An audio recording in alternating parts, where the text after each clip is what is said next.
இப்போ தான் வந்து நிர்பயா பிரச்சனை வந்துச்சு.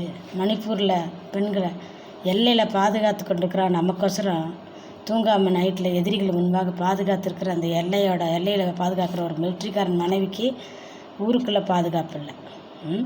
அந்தளவுக்கு அந்த பிள்ளை நிர்வாணப்படுத்தி ஊர்வலமாக கொண்டு வந்தானுங்க இந்த மணிப்பூரில் இருக்கிற நாய்ங்க. அதெல்லாம் அடங்கி முன்னாடி ஒன்று போனால் ஒன்று இங்கே ஒரு பச்சை குழந்தைய அநியாயமாக அந்த பாண்டிச்சேரியில் ஒரு குழந்தைய கொண்டானுங்க. அவனுங்களை என்ன ஆச்சு ஏதாச்சுன்னு அது அடங்கி போச்சு. இப்படியே ஒவ்வொன்றும் அடங்கி போகிறதுனால தான் இவங்களுக்கு குற்றங்கள் அதிகரித்து கொண்டுகிட்டே இருக்குது மக்களை. அதோட போச்சா பொள்ளாச்சியில் உடுமலையில் பொள்ளாச்சியில் நடந்ததில் என்னன்னே இல்லாமல் கப்சுப்புன்னு ஆகி போச்சு.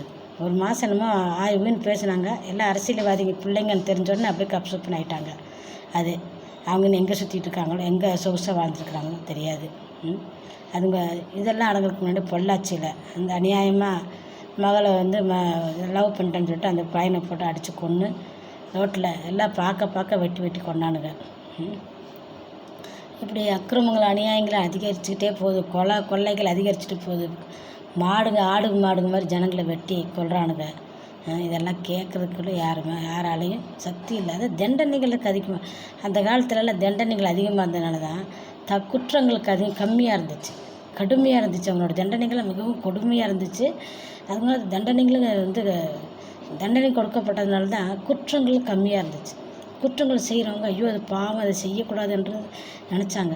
ஆனால் இந்த காலத்தில் அதுக்கான எந்த ஒரு அறிகுறியும் கிடையாது. பெற்றவங்க பிள்ளைங்களுக்கு பிள்ளைங்களை வளர்க்கும்போது அந்த பையனாக பொண்ணாக இருந்தாலும் சரி நல்ல புத்திமதிகளை சொல்லி வளர்க்கணும். ஆம்பளை பையனாக இருந்தால் பெண்களை வந்து எவ்வளோ காலம் அவன் பெண்கள் மேலே மரியாதை அவனுக்கு வருதோ அந்த அளவுக்கு தான் இந்த நாட்டில் வந்து அவனுக்கு பெண்களுக்கு பாதுகாப்பு கொடுப்பானுங்க.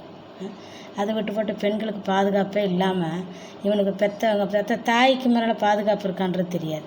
அந்த அளவுக்கு தான் இருக்குது.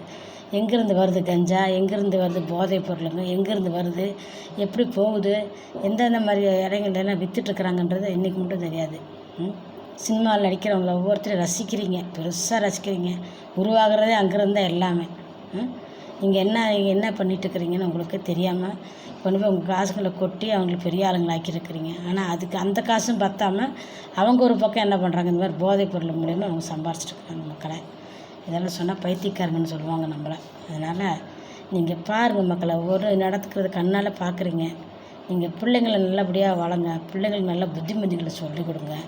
அப்பொழுது தான் வந்து பிள்ளைங்க வந்து நல்லா வரக்கூடிய சந்ததிகளாச்சும் நல்லபடியாக வளரும்.